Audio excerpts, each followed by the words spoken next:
अस्सलाम वालेकुम दोस्तों, आप अपने सामने चावल लगता देख रहे हैं मशीन के साथ। आज इस वीडियो के अंदर मैं आपको मुकम्मल प्रोसीजर के बारे में बताऊंगा और समझाऊंगा कि ये चावल जो सी है मशीनी काश्त कैसे मुमकिन होती है और इसके अंदर क्या क्या चीज़ें आपको दरकार है। सबसे पहले तो आपने अगर कोई भी बीज लगाना है, हाइब्रिड या दूसरा बीज लगाते हैं, तो अपना बीज ले लें। बीज लेने के बाद आपको छनी हुई मट्टी चाहिए, जिसको मट्टी का बसर भी कहते हैं, और इसको मज़ीद बारीक जाली के साथ साफ़ कर लेना है। इसके अंदर कोई भी पत्थर या जड़ी बूटी वगैरह ना आए। ज़मीन को इस तरह लेवल करके सुहागा फेर लेना है जिस जगह पे आपने पनीरी तैयार करनी है। मिट्टी का ढेर, बीज और तकरीबन लेबर के आपके पास 5 से 6 बंदे लाजमी होने चाहिए इस मशीन के ऊपर, क्योंकि ट्रे निकालने की मिट्टी की इस्तेमाल होने की स्पीड ज़्यादा है। तो उसके साथ मिलने के लिए ट्रे में, बीज में, मिट्टी में नागा ना आए किसी किस्म का, आपकी लेबर साथ एक्टिव होनी चाहिए। और ये खाने जो से मिट्टी वाले, बीज वाले, ये फौरी तौर पे भरने चाहिए।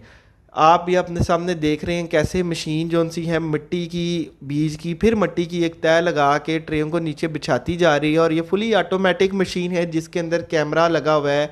और आप इसके साथ मशीन के बीज का जो सा है ग्राम पर ट्रे रेट भी तब्दील कर सकते हैं। मसन के 100 ग्राम, 90 ग्राम, 75 ग्राम, 150 ग्राम तक इसको कर सकते हैं। जैसे कि आप देखेंगे ये बीज मशीन ने लगा दिया है।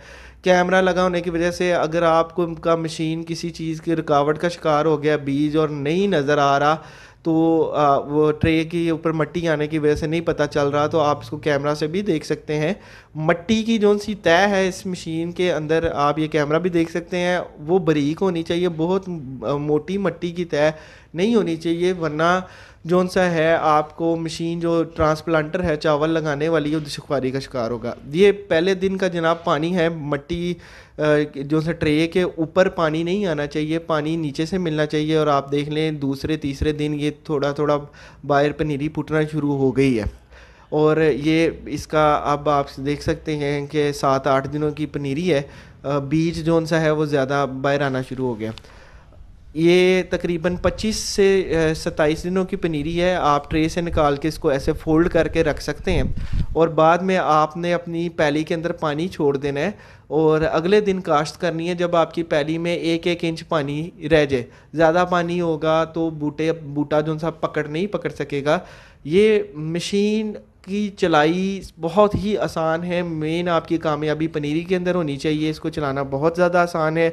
ये 6 कतारों वाली मशीन है जो तकरीबन एक दिन के अंदर 5 से 6 एकड़ लगा लेती है। और पेट्रोल का ख़र्चा सिर्फ़ और सिर्फ 200 रुपया फ़ी एकड़। तो चलाना बहुत आसान, पनीरी उगाना बहुत आसान, और आप इस काम के ज़रिए अपने लाखों रुपए लेबर के बचा सकते हैं और अपनी पैदावार में भी इजाफ़ा कर सकते हैं। बहुत शुक्रिया। जो लोग चावल की काश्त करते हैं और हर साल लेबर ना मिलने की वजह से दुश्वारी का शिकार होते हैं और एंड टाइम पर महंगी लेबर उनको लेनी पड़ती है, जो कि पौधे भी मुकम्मल तौर पे 1 एकड़ के अंदर नहीं लगाते, उन दोस्तों को बताना चाहूँगा कि सोबी एग्रो मशीनरी डस्का उनके लिए लेके आया राइस ट्रांसप्लांटर मशीन, मतलब मूंजी की काश्त करने वाली मशीन की एक वसी रेंज। आप छोटे, दरमियाने, बड़े सभी मॉडल्स हमसे ले सकते हैं। और जो लोग सर्विस प्रोवाइडर हैं वो ख़रीद के आगे इस मशीन से कारोबार कर सकते हैं। अपने इलाके के अंदर नेज़ पनीरी तैयार करने वाली मशीन और ट्रेज़ भी हमारे पास मौजूद हैं। हमारा स्टोर विज़िट करें या फिर मज़ीद मालूमात के लिए दिए गए व्हाट्सएप नंबर पर रब्ता करें। हम आपकी रहनुमाई के लिए मौजूद हैं।